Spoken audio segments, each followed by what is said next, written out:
한국직업방송 투데이 잡스 3.0 구독과 좋아요 부탁드립니다.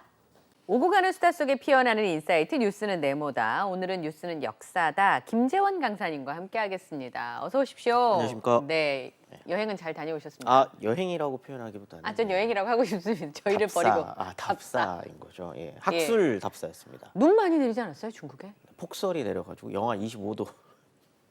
동북 삼성 지역이 그랬죠. 영하 25도면 어떤 느낌? 거기가 또 유독 추워요. 가신 데가 그죠. 흔히 우리가 이제 만주라고 부르는 거기 가셨어요? 네, 간도 만주 네. 그쪽을 다녀온 거니까 아주 위쪽이잖아요. 압록강 위쪽. 그러니까 얼마나 춥겠어요. 개마고원도 추울 텐데. 아주 춥습니다. 아주 춥습니다. 예, 저는 한국의 1월을 이미 경험하고 온 거죠. 예. 아니요, 1월도 25도까지는. 거기는 35도까지 떨어진대요. 1월이면. 통화 지반 고구려 유적 답사를 이제 갔던 거라서 네. 고구려 사람들이 왜 남쪽으로 내려왔는지는 이제 정확하게 이해를 했습니다. 너무 추워서 평양으로 내려올 수밖에 없겠더라고요. 네. 이해가 되는 거예요. 그렇죠. 그래서 이해를 하게 됐어요. 여기서 살다가는 얼어 죽을 수도 있겠구나 싶어서 평양으로 내려오는 건 아닐까. 아주 추웠습니다. 거기 농작물이 잘 자라긴 할까 싶긴 하네요. 날이 그렇게 추우니까. 그게 대단한 게 거기가 지금 근데 우리 오늘 주제 이게 아닌데 괜찮나요? 괜찮습니다. 예. 제 마음입니다. 거기가 벼농사를 원래는 하는 지역이 아니었는데 이제 19세기쯤이 되면은 저번에 한번 설명을 드린 것 같은데 이 조선인들이 거기 가서 농사를 짓고 살아요. 왜냐면 조선에서 농사가 잘 안 되면 흉년이 들거나 그러면 그쪽 간도 땅으로 넘어가가지고 농사를 짓거든요. 왜냐면 그때는 이제 청나라 때는 거기가 약간 그 신성한 지역이라 그래가지고 개발을 시키지 않았었던 지역입니다. 왜냐면 청나라가 만주족이잖아요. 그래서 만주족이 시작한 땅이라 그래서 신성한 땅이라 그래서 거기 이제 봉금을 하거든요. 가둬놓는 거예요. 아무것도 못하게. 근데 이제 몰래 가서 이제 조선인들이 살았었던 건데 그 땅을 경작을 해서 벼농사를 성공시킵니다. 그래서 거기가 지금은 쫙 해서 벼농사를 짓는 지역들이 있어요. 그걸 보면은 정말 한국 사람들은 조선인들은 쌀에 정말 이 길들여져가지고 진심인 사람들이구나를 뼈저리게 느낄 수 있죠. 원래는 그런 경작을 하는 데가 아니었거든요. 구스다운도 없을 때 그 추운 데 가가지고. 구스다운이요? 예. 패딩도 없을 때 저는 추위를 많이 타니까 이 추운 날씨에 조선시대를 떠올리면 그 얇은 모카솜 얇게 누빈 그 정도 외투가 있는 사람도 있을 거고 없는 사람도 있을 거 아니에요. 근데 보통은 없는 분들이 거기 가시지 있는 분들은 거기까지 안 가신단 말이죠. 근데 거기서 벼농사를 성공시키고 그 추위를 견디면서 살았다는 것 자체가 이게 뭐 국뽕이 있으면 안 되는데 들을 때마다 마음에 이렇게 약간 뭉클함이 있어요. 사실은 다 먹고 살려고 하는 일이었겠지만 그 의지는 대단한 거죠. 그렇죠. 그 지혜로운 건고요. 네, 그럼요. 수능 얘기를 하려고 그랬는데 어쨌든 지금 수능 시험이 진행이 되고 있습니다. 그 기상을 이어받아서 우리 수능생들이 열심히 최선을 다해서 한국사는 평이하게 나왔다고 아까 출제됐다고 얘기를 하시더라고요. 그거 선생님들 얘기잖아요. 저 늘 그게 불만인 게 오전에 나올 때는 난이도 중상 정도 이렇게 그건 선생님들 입장이시고요. 근데 한국사 문제는 그닥 요즘에 어렵지 않습니다. 한국사 문제는 그닥 어렵죠. 정말로. 아마 지금 당장 풀으셔도 1등급은 나오실 거예요. 땡 아니면 저를 너무 과대평가하셨습니다. 근데 요즘에는 한국사 문제 변별력을 막 굳이 높이려고 하는 문제들보다는 이런 정도는 이제 이 정도의 한국사 수준 정도면 충분하다 싶은 정도로 평이하게 내는 경우들이 많아서 크게 걱정하지 않으셔도 된다. 한국사가 필수죠? 필수입니다. 전 그게 참 마음에 들더라고요. 자, 오늘 뉴스는 역사다는 아까 이제 청나라 얘기하셨는데 오늘 거란 얘기를 하도록 하겠습니다. 왜 대하 드라마 제목을 이렇게 직접적으로 지었을까를 작가님한테 물어보고 싶습니다. 고려 거란 전쟁. 보통 이렇게 제목을 짓진 않지 않습니까? 보통 사람 이름을 불멸의 이순신, 태조 왕건 이렇게 짓는데 고려 거란 전쟁은 제가 드라마를 진짜 좋아하는 사람이긴 한데 참 낯섭니다. 근데 원래 저게 KBS 정통 사극이 있잖아요. 이 어떤 그 명맥을 잇는 뭐 그런 거잖아요. 예. 근데 뭐 생각해 보면 옛날에 MBC에서 했어도 조선왕조 저 500년 뭐 이런 거랑 이제 비슷한 느낌으로 그냥 딱 우리는 이걸 다룹니다 하고 딱 박은 거죠. 근데 이제 주인공 좀 보시면은 강감찬 장군입니다. 강감찬 역할에 또 최수종 그 최수종 고종, 배우가 순종, 최수종이라고. 네 그렇죠. 고종 순종 다음에 이제 최수종이라고. 수종인데 이 강감찬 역할을 하신 거잖아요. 근데 네. 이제 저 제목을 강감찬으로 하기가 힘들어요. 아, 왜요? 요 예를 들면 이제 불멸의 강감찬 뭐 이렇게 이제 가도 예전에는 불멸의 이순신이 있었으니까. 그 제목 진짜 멋있지 않아요? 네. 예. 근데 이제 불멸의 강감찬으로만 하기가 조금 어렵습니다. 왜냐하면 저때 왕이 현종 고려 현종인데 네. 현종이 또 엄청난 사람이에요. 아, 그래요? 네, 현종이 굉장히 뛰어난 정치력도 갖고 있고 아마 저 고려거란 전쟁 앞부분에 보셨나요 혹시? 저는 봤거든요. 수업을 해야 되기 때문에. 아, 저는 기사를 봤습니다. 아. 연기 논란. 현종의 연기. 현종의 연기 논란. 그게 조금 저도 아닙니다. 약간, 예. 예. 근데 이제 그 현종이 굉장히 드라마틱한 인물이에요.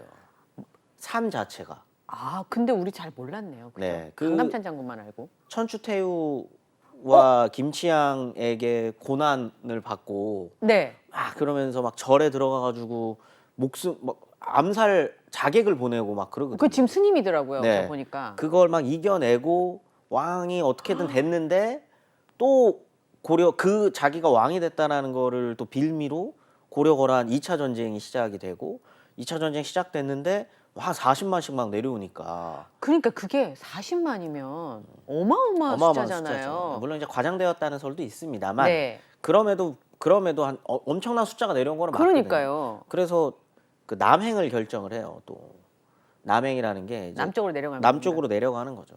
사실 몽진을 한 겁니다. 개경을 네. 버리고 예. 개경을 버리고 남행을 할 때 고초를 많이 겪어요. 이게 이제 왕인데 현종이면은 그래봐야 몇 대 왕이 아니거든. 그 왕건의 손자예요. 아, 얼마 왕건의 안 되네요. 손자거든요. 네, 그러니까 초창기잖아요. 초창기 고려에. 굉장히 초창기의 왕입니다. 그러다 보니까 밑에 있는 전라도 지역 이쪽 지역의 그 호족들은 무시해요. 내려와도. 지가 이거예요? 예.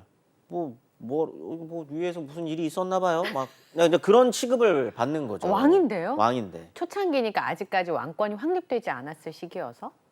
그런 과정 중에 있었던 시절이었던 거죠. 네. 그때 또 하필이면은 거란이 쳐들어와가지고 이제 그렇게 됐고, 근데 그걸 또 이겨내고 네. 현종 이게 되게 흥미로운 게 고려의 왕들은 현종 직계입니다. 이후에는 현종 직계로 다 이어져요. 그 정도로 의미 있는 왕이기도 하고 예. 정치를 굉장히 잘했었던 왕이라서 불멸의 강감찬으로 하기에는 이제 좀 아쉬운 부분이 있는 거죠. 아. 다 담아내지 못하는 무엇인가가 있는 거죠. 오. 그렇기 때문에 그러면 다른 이름을 해야 되는데 이 시절을 할 수 있는 게 뭐가 있을까? 아 전쟁이구나. 그래서 고려 팩트 위주로. 거란 전쟁으로 네. 이제 간 거죠. 아, 그래요. 불멸의 강감찬. 입에 딱 붙네. 아 입에 딱 붙죠. 예. 예, 네.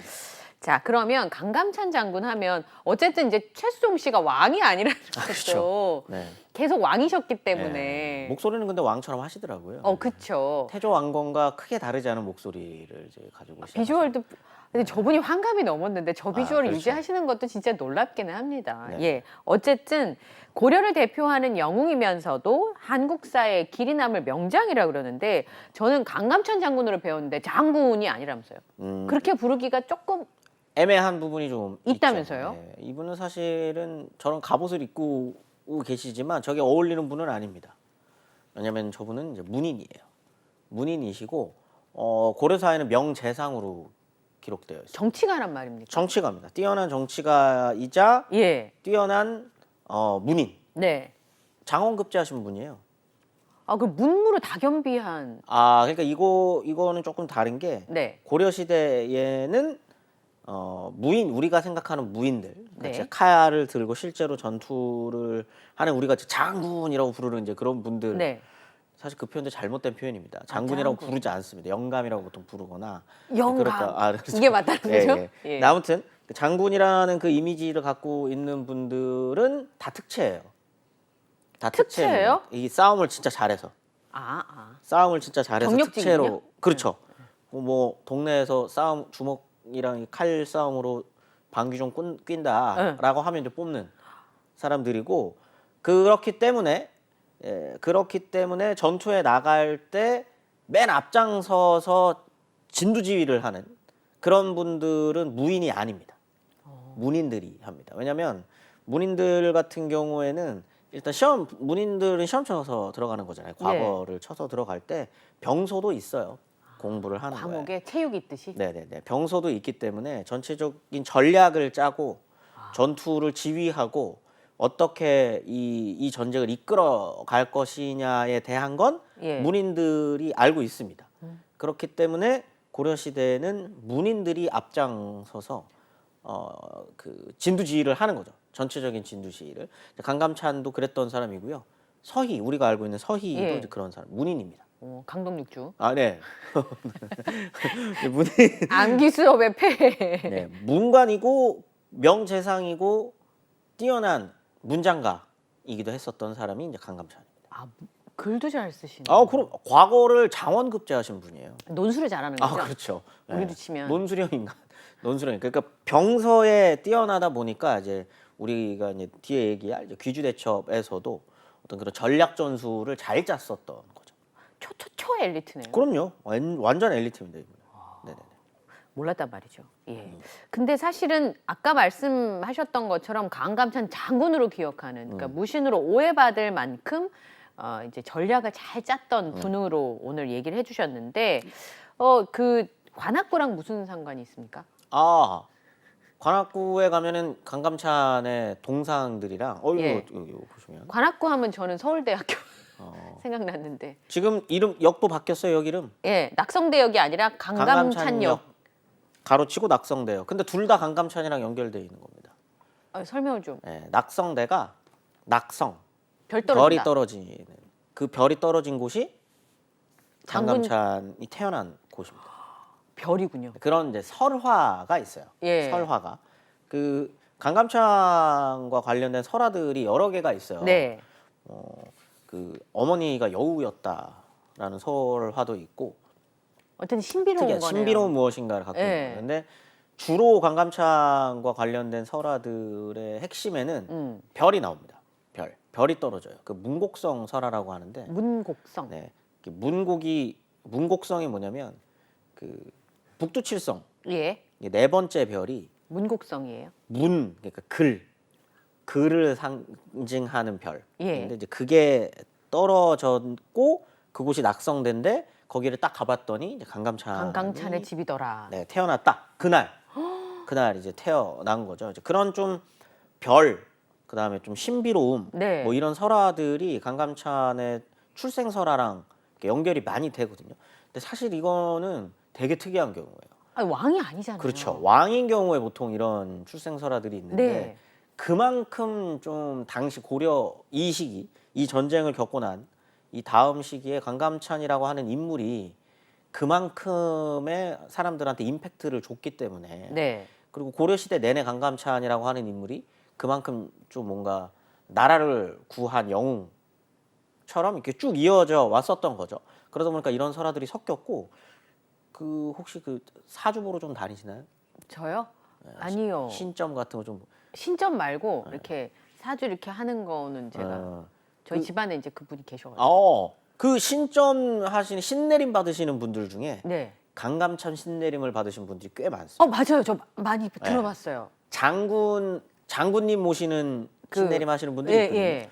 제일 많은 게 이 최영 장군, 그 다음에 김유신, 김유신. 그 다음에 강감찬. 굉장히 많습니다. 굉장히 잘 맞추신데요, 그렇게 강감찬 신. 가보셨나 봐요. 근데 강감찬의 그 어떤 그런 이런 느낌들, 출생 설화와 관련된 어떤 이런 많은 이야기들 때문에 네. 좀 더 뭔가 좀 신묘하고 영험하고 예. 이런 이미지들이 좀 있는 거죠. 근데 거기에다가 실제로 어떤 나라를 구하고 예. 그다음에 고려 시대 내내 약간 성웅으로 존경받는 역할을 했으니까 그런 게 쭉 이어져 가지고 지금까지 내려오는 게 아닌가 싶죠. 조선시대 이순신 장군이 있었다면 고려시대에는- 고려에는 강감찬 네. 장군이 있는 거죠. 있는 거죠. 나라를 완전히 구한 거니까요. 게다가 네. 행정가이고 정치가인 그렇죠. 그 문무에 다 능했던 와, 우리나라에 멋있는 분들이 되게 많아요. 그렇습니다. 예. 근데 이제 강감찬에 대한 이야기를 해보려면 그 시기에 대한 아까 네. 말씀하셨잖아요. 그 나라를 구한 영웅이라고 얘기를 하셨는데 그러면 나라가 되게 어려웠네요. 이게 좀 같이 공존하는 것 같아요. 어. 나라의 안으로는 예. 안정을 찾아가는 시절이기는 합니다. 네. 근데 이제 외부적으로 봤을 때는 국제 관계가 완전히 뒤집어지는. 뒤집어졌다기보다는 원래 이 고려가 만들어지는 이 시점. 네.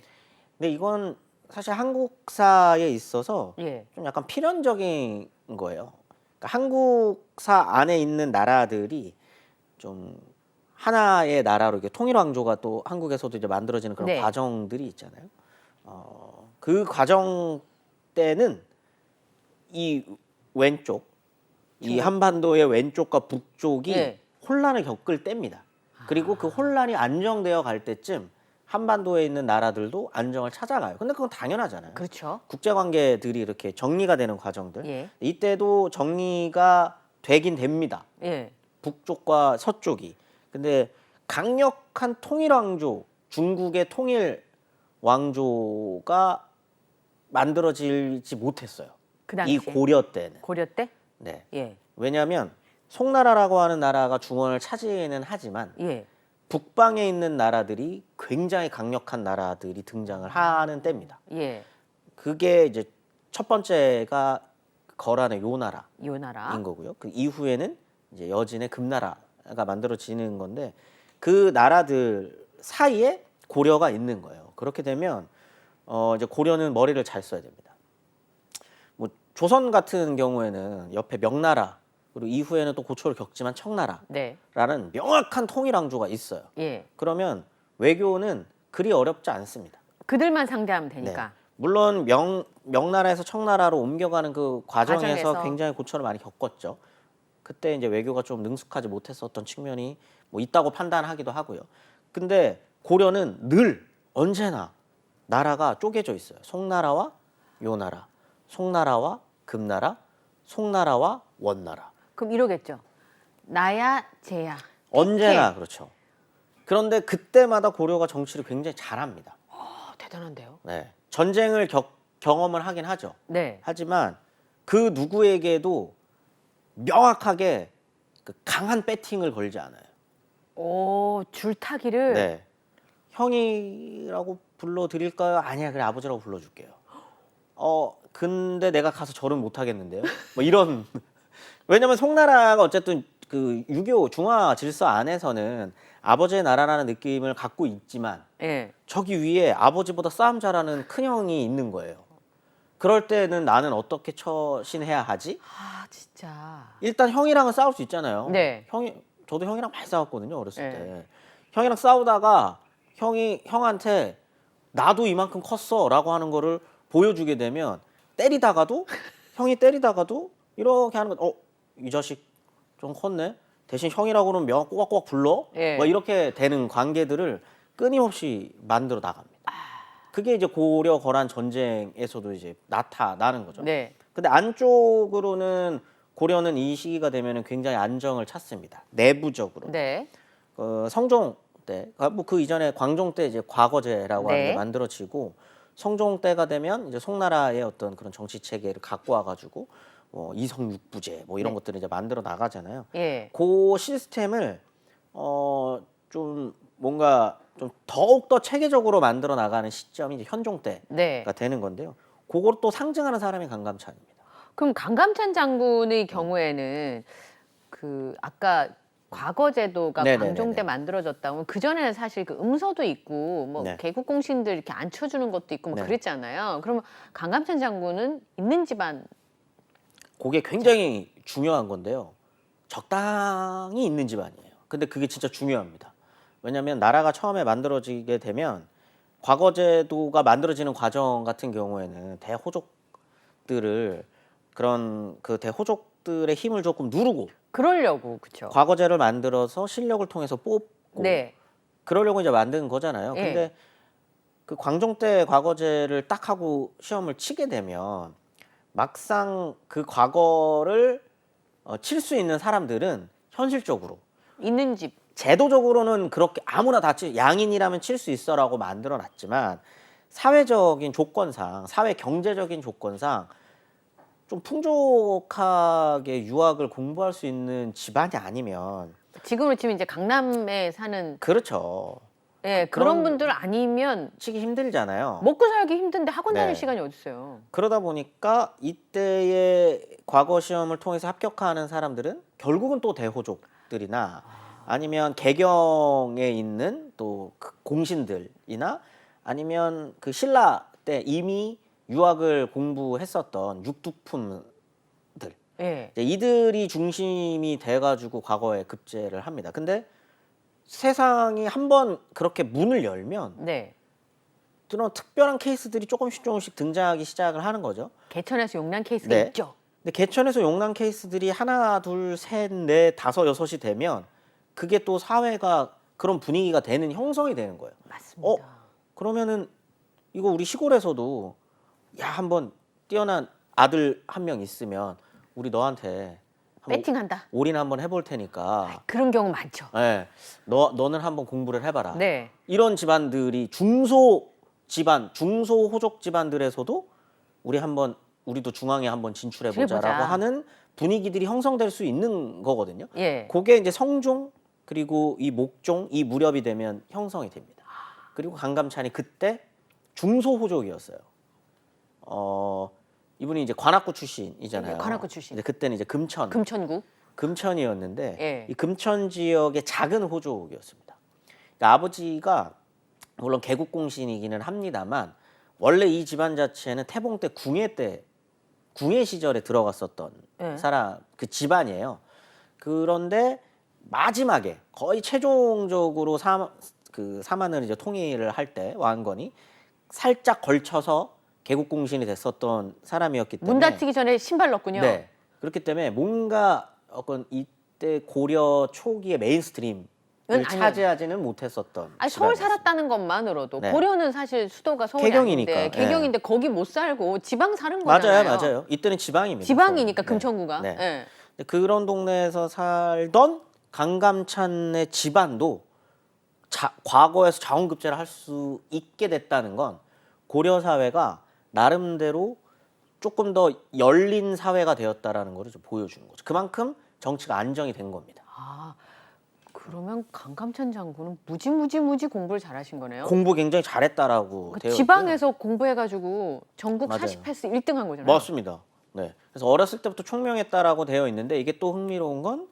그렇게 해서 공부를 잘하고 장원급제를 해서 과거 네. 시험을 통과를 했는데 이 귀주대첩 그러니까 고려 거란 2차 전쟁 이전까지는 사료에 잘 등장하지 않아요.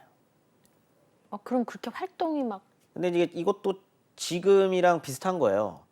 과거에는 1등으로 합격을 했지만 네.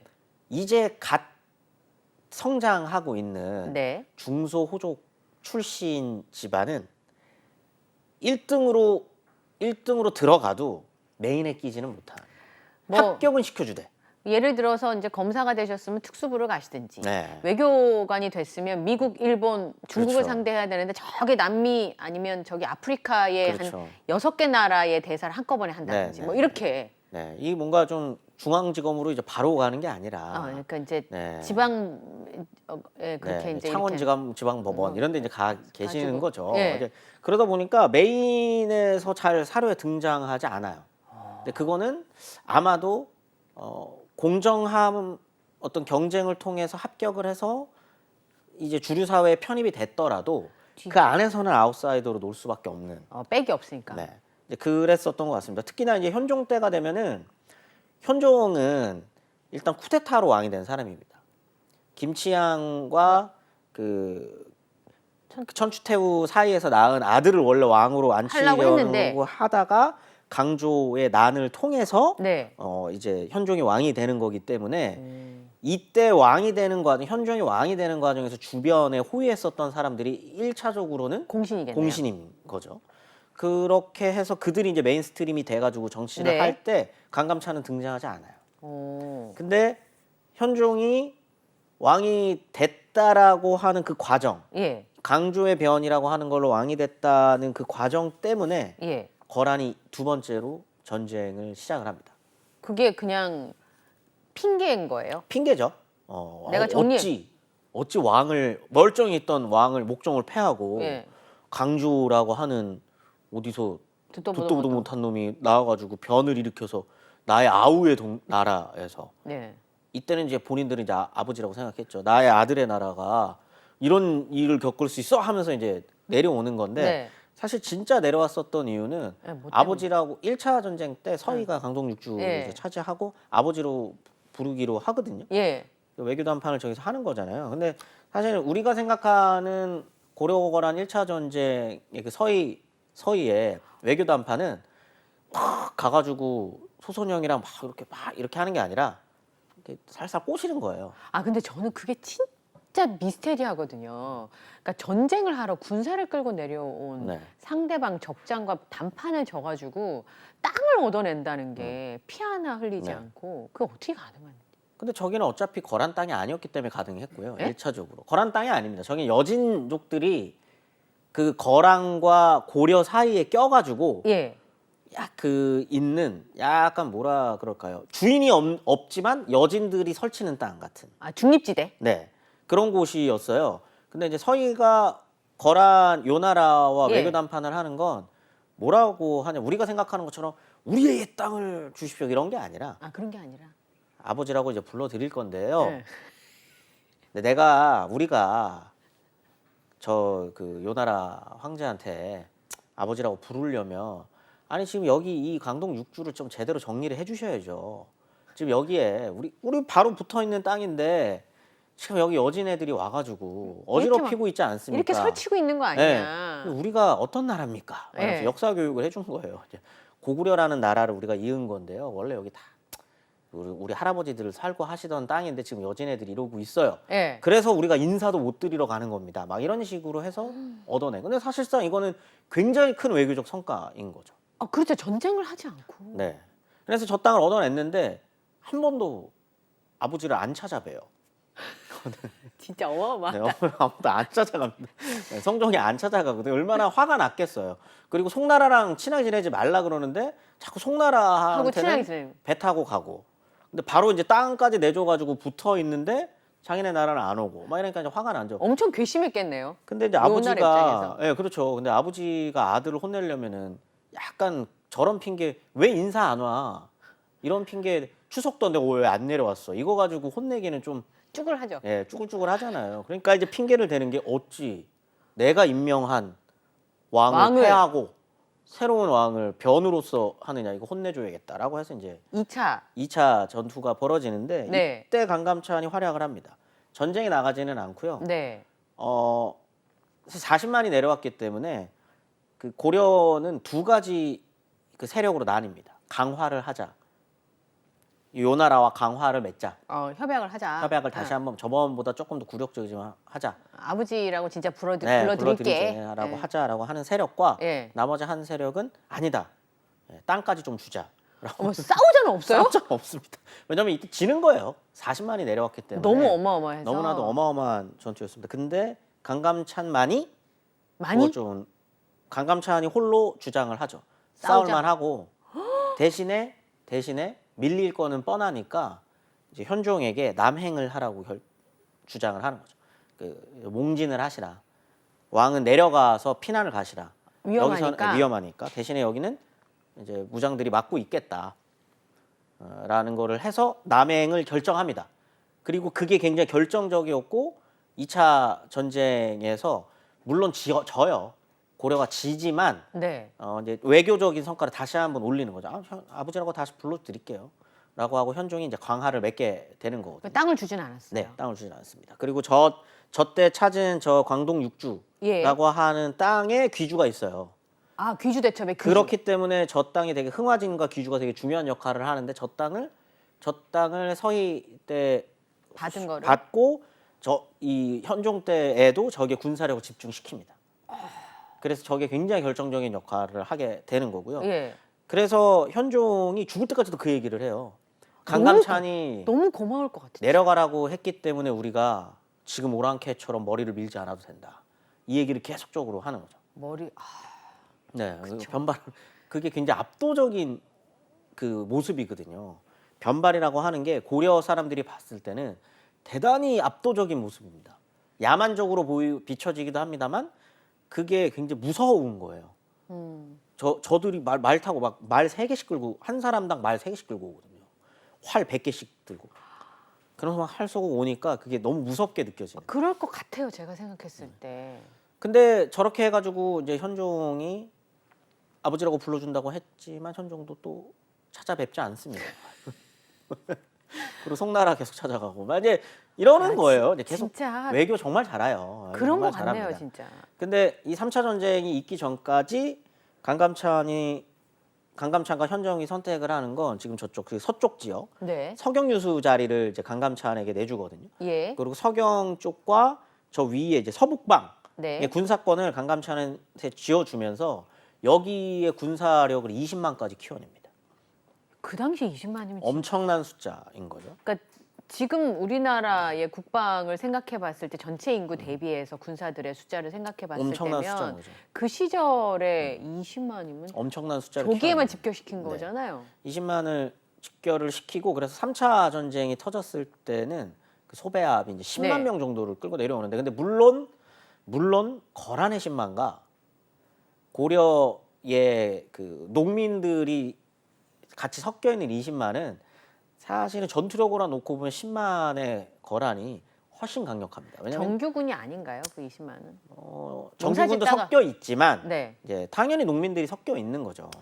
이제 그런 상황에서 10만 대 20만의 싸움 마치 고려가 압도적인 군사력으로 이렇게 해가지고 당연한 전투를 이긴 것처럼 보여지지만 저 10만의 정예 기병을 20만의 조선 그 농민과 이런 게 다 합쳐져 있는 군대가 이긴 거는 대단한 전투입니다. 그렇기 때문에 귀주 대첩이라고 부르는 그래서 거고요. 대첩이라는 이름을. 네네네. 특히나 이제 흥화진에서의 전투는 또 수공을 써가지고 네. 이겨내고 그 이후에 내려왔었던 나머지 군사를 예. 귀주에서 네. 끌고 유인을 해가지고 이제 쫙 하고 몰아치는 거죠. 네. 그게 이제 귀주 대첩 벽화인 건데 네. 이제 대단한 전투입니다. 그리고 살아 돌아갔었던 거란의 군사가 수천밖에 되지 않았으니까요. 대첩. 네, 야, 거의 다 전멸시킨 전멸을 거네요. 시켜버렸었던 전투입니다. 예. 네. 이 그림이 되게 익숙해요. 근데 아까 말씀하신 것처럼 귀주대첩에서 이제 그렇게 승리를 하게 됐잖아요. 네. 근데 이게 저는 한국사에서만 굉장히 큰 일이라고 생각했는데 이 동아시아의 국제 관계에 굉장히 큰 영향을 줬다는데 그건 무슨 얘기예요, 선생님? 거란이 요 나라가 이때가 되면 휘청거립니다. 그리고 송나라와의 어떤 사이에서도 네. 원래 가장 중요한 건 송나라예요. 예. 당연히 네. 이 거란 입장에서 송나라인 건데 이때 이 전투의 패배로 인해서 동아시아가 이제 더 이상 싸움이라고 하는 걸 전쟁이라고 하는 걸 이제 약간 멈추자. 왜냐하면 그 누구도 절대 강자가 없어진 거예요. 특히나 캐스팅 보트의 역할을 하는 고려조차도 네. 이제 화끈하게 장악하지 못하는 그 누구도 송나라도 요나라도 뭔가 이렇게 딱 하고 장악하지는 못하는. 물론 고려가 이때 그렇다고 해가지고 목 빳빳하게 해가지고 나 형이라고도 안 부를 건데 이러지는 않습니다만 네. 적어도 캐스팅 보트 역할을 명확하게 할 수 있는 좀 힘을 갖게 됐다라고 하는 걸 송나라와 거란과 고려가 셋 다 알아요. 이제 그 누구도 명확한 힘의 어떤 우위라고 하는 건 없구나. 그럼 약간의 균형이 맞춰지게 되는 거죠. 맞춰지면 사실은 전쟁을 일으키기는 어렵죠. 그렇죠. 그래서 굉장히 긴 시간 동안의 평화가 시작이 돼요. 고려에는 100년 동안 전쟁이 없어요. 이때 전투 이후로. 한반도에 100년의 전쟁이 네. 없다는 건 진짜 어마어마한 네. 평화인 거죠. 그 이후로 이제 여진이 이때 또 조금씩 힘을 키워나가기 시작하는 시점이 되기도 하는데 네. 그들이 요 나라를 망하게 하고 금나라라고 하는 나라를 세우기 이전까지는 네. 이때는 이제 힘의 균형이 명확하게 팍 하고 선 거죠. 그렇기 때문에 평화의 시기입니다. 동아시아 평화의 시기가 온 게 이 귀주 대첩에서의 승리를 보고 예. 이게 이거 만만하게 우리가 마음대로 컨트롤할 수 있는 나라는 아니네라고 하는 거를 깨닫고 예. 그다음에 이 전투에서 10만이 사라져 버리게 되니까 네. 송나라 입장에서도 요 나라가 니네 고려한테 깨졌다며 우리한테도 함부로 하지 마 그리고 요 나라도 그걸 아는 거죠. 그런 어떤 관계들이 정립되게 되는 결정적인 전투가 이제 귀주대첩. 와, 그냥 귀주대첩 그 뭐 수공 이런 것만 기억을 했었는데 외교 관계에 굉장히 영향을 준. 예, 강감찬이 이때 승리하고 돌아왔을 때 현종이 버선발로 뛰어갑니다. 진짜로 버선발로 뛰어가서 손을 잡고 귀공이 아니었으면 큰일 날 뻔했다. 막 이러면서 막 울어요. 막 술 따라주고 그래. 왼손으로는 그걸 잡고 오른손으로 술 따라주면서 막 난리를 칩니다. 드라마를 봐야 되겠어요. 강감찬 장군이 얼마나 대단한 사람인지를 지금 말씀하셨으니까 그 현종과의 관계도 굉장히 그럼요. 눈여겨볼 만해서 뛰어난 아이고요. 드라마는 봐야 되겠고 방송은 맞춰야 되겠습니다. 자, 오늘 김재원 역사 강사님과 함께 아주 뜨뜻한 얘기를 들었습니다. 오늘 말씀 고맙습니다. 네, 감사합니다. 예.